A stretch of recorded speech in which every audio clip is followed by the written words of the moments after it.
Hello everyone, I'm Santiago and today I'm gonna be reviewing the GTX 1650 Super, the Zotac gaming version, twin fan. So I'll show you the box first. So here it is.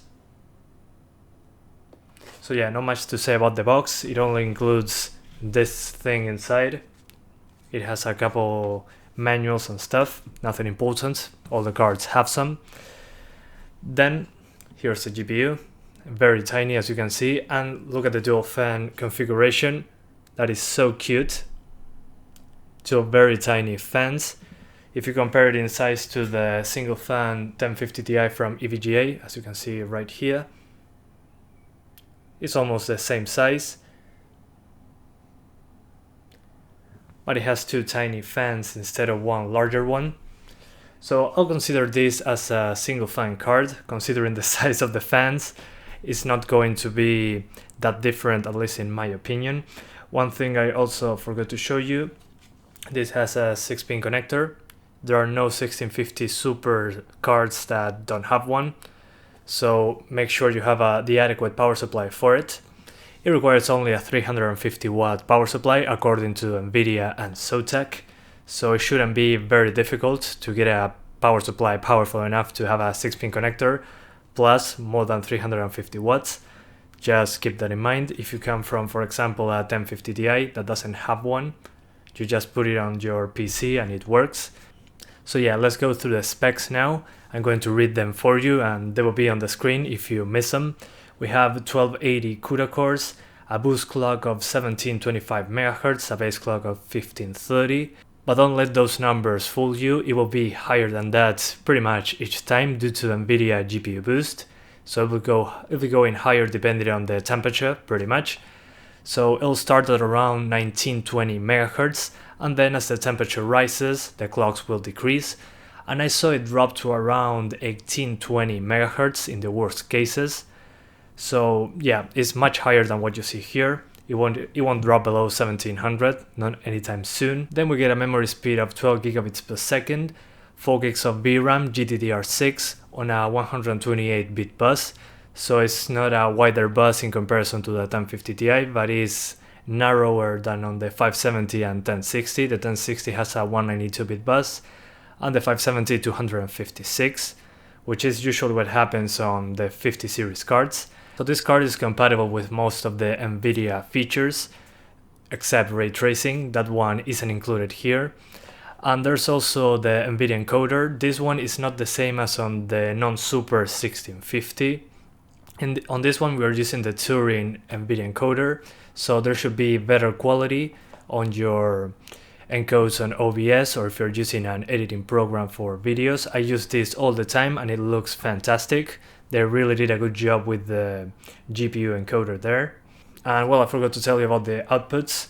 It has one DVI, one DVI-D, so there's no analog there, one HDMI and one DisplayPort. So you get 3 outputs on the card.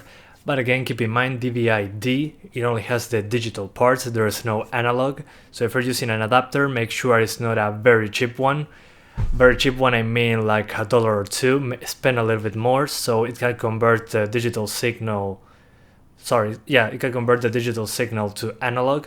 That will be just fine there, it should work just fine. But remember, it has a little more of a restriction if you're trying to use an adapter, things to keep in mind.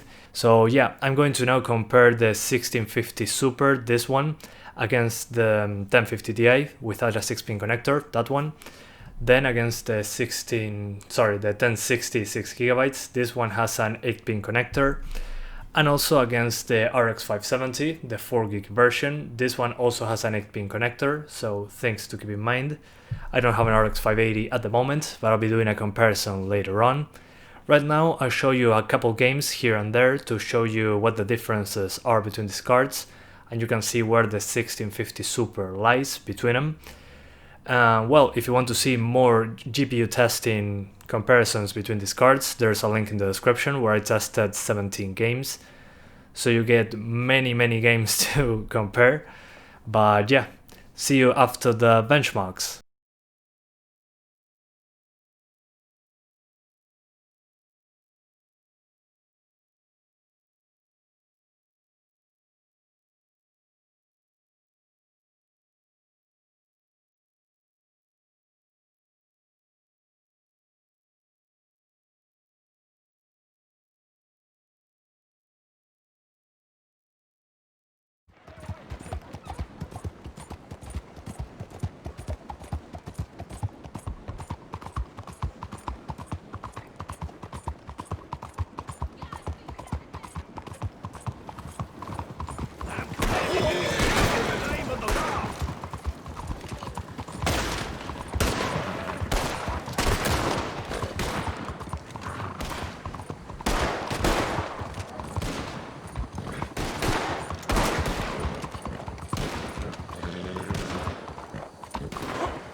Push to your 7.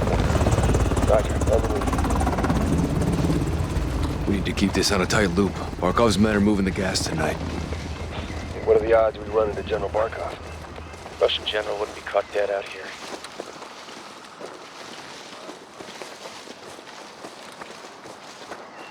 Psst, heads up. Да, наверх! Я слышал! Закрепнем!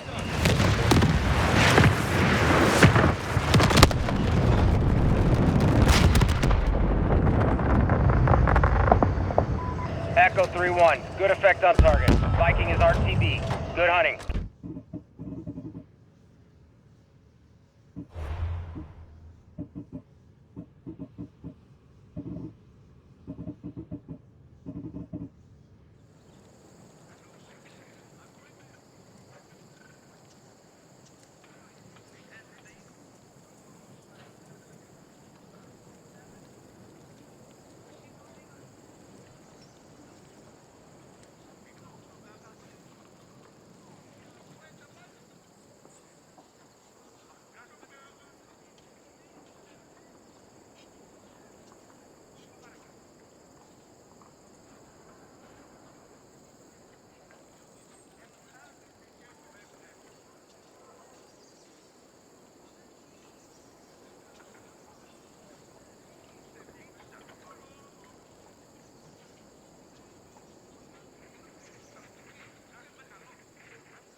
Jawohl, Kommandant. Cat, nach rechts. Wir müssen sie flankieren. Jawohl, Kommandant. Sie scheinen sich schnell zu nähern, Kommandant. Sie beide halten die Augen offen, damit uns das nicht auch passiert. Wir sind bereit. Feindliche Infanterie vor Ort. MG-Feuer eröffnen. Mir gefällt das nicht. Sei stark, Hartmann. Befolg einfach deine Befehle.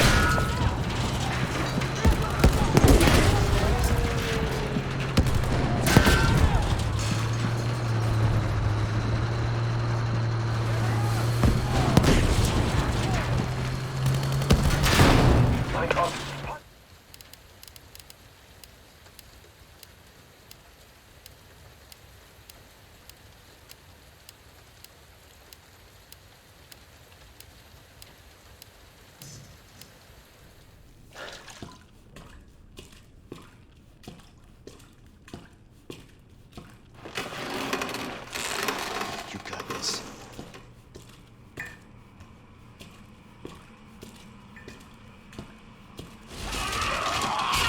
Jesus!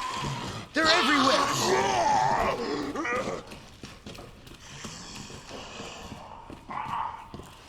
Come on.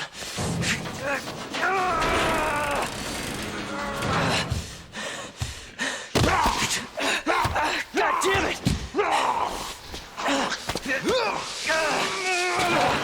Watch out! I got it.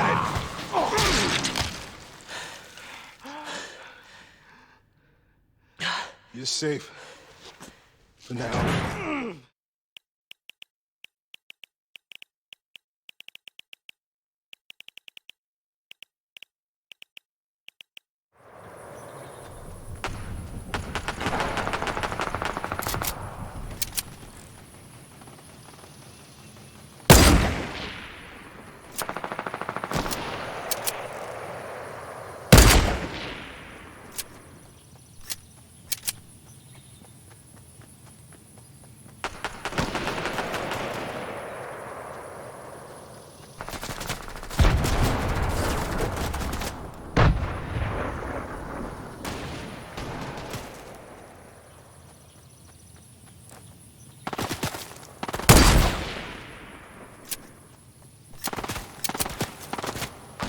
I won't tell anyone about this if you don't, okay?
Will we almost?